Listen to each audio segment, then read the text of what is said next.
आत्मीय भाइयों एवं बहनों, पुस्तक नव सृजन के निमित्त महाकाल की तैयारी लेखक पंडित श्री राम शर्मा आचार्य, पृष्ठ 31 से युग अवतरण की प्रक्रिया आपको पढ़कर बताते हैं। आइए सुनते हैं। मित्रों, जिसकी अहंता कुएं के मेढक या गूलर के फल के भुनगे जैसी हो, जिनके लिए अपना स्वार्थ, विलास और अहंकार ही सब कुछ है, समझना चाहिए कि उनकी केवल काय संरचना ही मनुष्य जैसी है। पेट और प्रजनन का निर्वाह तो हर कृमि कीटक को आता है। हर कीड़े मकोड़े को पेट और प्रजनन का कार्य आता है।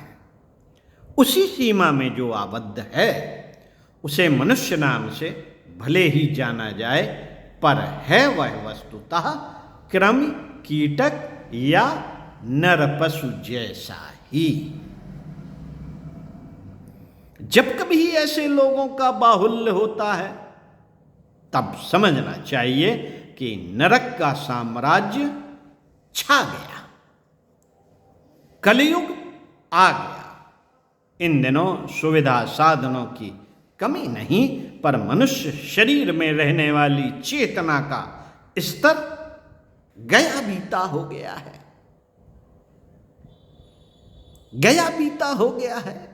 ऐसा जब कभी होगा तब समझना चाहिए कि व्यक्ति और समाज पर संकट एवं पतन पराभव का दौर चढ़ने ही वाला है।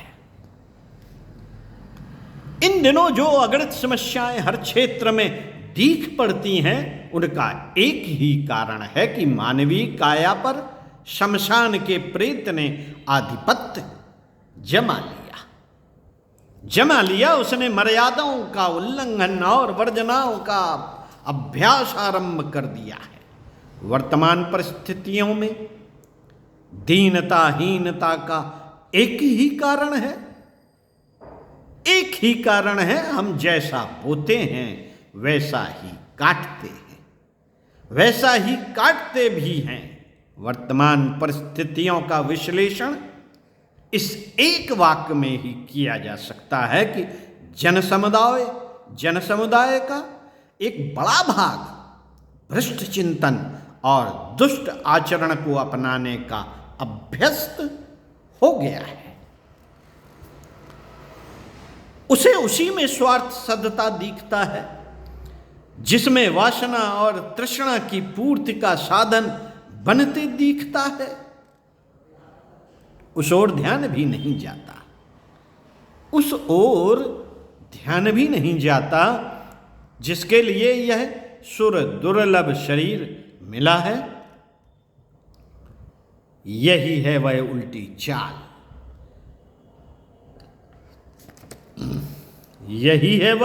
चाल, जिसे अपनाकर लोग स्वयं भ्रमित होते, कष्ट पाते और दूसरों को गिराने का पाप पुंज सिर पर लादते जाते हैं। यह उपक्रम जब तक चलता रहेगा तब तक तो दुर्गति को भोगना ही पड़ेगा। समय बदल रहा है साथियों, समय बदल रहा है। रात्रि का पलायन और प्रभात का उदय हो रहा है। उसका निमित्त कारण एक ही बनने जा रहा है कि लोग अपने को बदलेंगे, स्वभाव में परिवर्तन करेंगे, गिरने और गिराने के स्थान पर उठने और उठाने की रीत नीति अपनाएंगे और पतन के स्थान पर उत्थान का मार्ग ग्रहण करेंगे। यही नवयुग है, यही सतयुग है जो अब निकट से निकटतम आता जा रहा है। भगवान अपना कार्य किन्हीं महामानवों एवं देवदूतों के माध्यम से कराते रहे हैं। इन दिनों भी ऐसा ही हो रहा है। मनुष्य शरीर में प्रतिभावान देवदूत प्रकट होने जा रहे हैं। इनकी पहचान एक ही होगी कि वे अपने समय का अधिकांश भाग प्रभु की प्रेरणा के लिए लगाएंगे। शरीर कुछ न कुछ साधन उपार्जन करता है। नर पशु से स्वयं ही खर्चते हैं, पर देव मानवों की प्रकृति यह भी होती है कि अपने उपार्जन में से न्यूनतम अपने लिए खर्च करें और शेष को परमार्थ प्रयोजनों के लिए लगा दें। नवयुग का प्रधान स्वरूप है लोकमानस का परिष्कार। यही अपने समय की साधना, पुण्य, परमार्थ और धर्म धारणा है। इसके लिए जो जितना समय और साधन लगता दिख पड़े, समझना चाहिए कि भगवान उसी के माध्यम से अपना अभीष्ट पुरुषार्थ पूरा करा रहे हैं। नवयुग का आगमन, अवतरण निकट है। उसे सृष्टा किसके माध्यम से पूरा करने जा रहे हैं, यह जानना हो तो समझना चाहिए कि युग अवतरण का श्रेय उन्हीं को उपहार स्वरूप भगवान दे रहे हैं जो उनके काम में लगे हैं। ऐसे लोगों को ही बड़भागी और सच्चा भगवत भक्त मानना चाहिए। पंडित श्री राम शर्मा आचार्य। ओम शांति। नव सृजन के निमित्त महाकाल की तैयारी, समापन किस्त आपको पढ़कर सुनाई।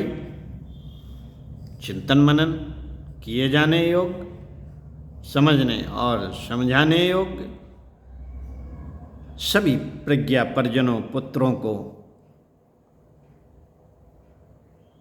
जानना समझना चाहिए कि 21वीं सदी का पदार्पण हो चुका है और श्रेय और सौभाग्य का लाभ हमें ले लेना चाहिए। करिष्ये वचनम तव। अगर कुछ कहा है गुरुदेव के समक्ष, कुछ कार्य करने की जिज्ञासा है गुरुदेव के कार्यों को, तो करिष्ये। ओम शांति।